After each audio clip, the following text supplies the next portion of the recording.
ഇവിടെ കൊഞ്ച് വാങ്ങിക്കുമ്പോഴൊക്കെ സാധാരണ തേങ്ങ വറുത്തരച്ച തീയലാണേ വയ്ക്കാറുള്ളത്. അപ്പോൾ ഇന്നൊന്ന് മാറ്റി പിടിക്കാന്ന് വിചാരിച്ചു. ഇന്ന് കൊഞ്ച് റോസ്റ്റ് ആണേ ഉണ്ടാക്കുന്നത്. അപ്പോൾ ഇത് ഞാൻ ഒരു വീഡിയോയിൽ കണ്ട റെസിപ്പിയാണ്. അപ്പോൾ കണ്ടപ്പോഴേ എനിക്ക് നല്ലതായിട്ട് തോന്നി. ഞാൻ വിചാരിച്ചു വീഡിയോ എടുത്ത് വയ്ക്കാം, ഉണ്ടാക്കിയിട്ട് ടേസ്റ്റ് ഉണ്ടെങ്കിൽ ഇത് അപ്ലോഡ് ചെയ്യാമെന്ന് വിചാരിച്ചേ. അപ്പോൾ ഉണ്ടാക്കി നോക്കിയപ്പോഴും നല്ല ടേസ്റ്റ് ആയിരുന്നു. ആ ഗ്രേവിക്ക് ഒരു പ്രത്യേക ടേസ്റ്റ് ആയിരുന്നു. ഇത് ഒരു പ്രാവശ്യമെങ്കിലും നിങ്ങൾ ഉണ്ടാക്കി നോക്കണം. അപ്പോൾ അതെങ്ങനെയാണെന്ന് കാണിച്ചു തരാം. അതിന് വേണ്ടിയിട്ട് ആദ്യം ഒരു മസാല തയ്യാറാക്കണേ. മസാലയ്ക്ക് വേണ്ടിയിട്ട് കുറച്ച് കുഞ്ഞുള്ളി, കറിവേപ്പില, വെളുത്തുള്ളി, ഇഞ്ചി, കുരുമുളക്, എരിവിനും കളറിനും ആവശ്യമായിട്ടുള്ള മുളക് പൊടി, മഞ്ഞപ്പൊടി, ഉപ്പ്, തക്കാളിക്ക് അരിഞ്ഞത്, പെരുംജീരകം, പച്ചമാങ്ങ ഉണ്ടെങ്കിൽ അത് 2-3 കഷ്ണം ഇതും കൂടി ഇട്ടിട്ട് നന്നായിട്ട് ഗ്രൈൻഡ് ചെയ്തെടുക്കാം.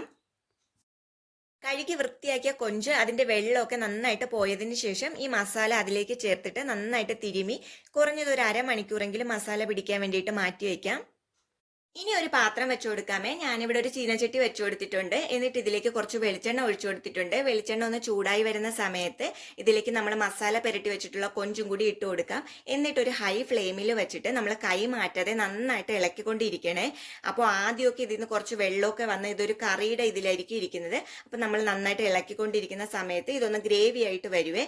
ആ ഗ്രേവി ആയിട്ട് വരുന്ന സമയത്ത് നമുക്ക് ഫ്ലെയിം ഒന്ന് കുറച്ച് ചെറു തീയിൽ വെച്ചു കൊടുക്കാം. എന്നിട്ട് ഇത് നന്നായിട്ട് വരട്ടി കൊടുക്കാം. ഇതിലേക്ക് കുറച്ച് കറിവേപ്പിലയും കൂടി ഇട്ട് കൊടുക്കാം. ലാസ്റ്റ് ഇത് വരട്ടി വരുമ്പോൾ ഇതിന്റെ കളറൊക്കെ ഒന്ന് മാറി വരുവേ. എന്നിട്ട് നമുക്ക് ലാസ്റ്റ് ഇതിലേക്ക് കുറച്ച് കുരുമുളകിന്റെ പൊടിയും കൂടി ചേർത്ത് കൊടുത്താൽ മതി. അപ്പോൾ നമ്മുടെ റോസ്റ്റ് റെഡിയാവും. അപ്പോൾ നല്ല ടേസ്റ്റാണ്. ഞാൻ പറയാലോ, അതിന്റെ ഗ്രേവിക്ക് ഒരു പ്രത്യേക ഒരു ടേസ്റ്റാണ്. അപ്പോൾ ഇത് ചോറിന്റെ കൂടെയും ചപ്പാത്തിയുടെ കൂടെയും പൊറോട്ടയുടെ കൂടെയും ഒക്കെ പോകുന്ന ഒരു കറിയാണ്. അപ്പോൾ മസ്റ്റ് ട്രൈ ആണ്. ഒരു പ്രാവശ്യമെങ്കിലും നിങ്ങൾ ഇതൊന്ന് ഉണ്ടാക്കി നോക്കണേ. ഉണ്ടാക്കി നോക്കിയിട്ട് എങ്ങനെ ഉണ്ടെന്ന് എന്നോട് പറഞ്ഞാൽ മതി, അഭിപ്രായം കമന്റ് ആയിട്ട്.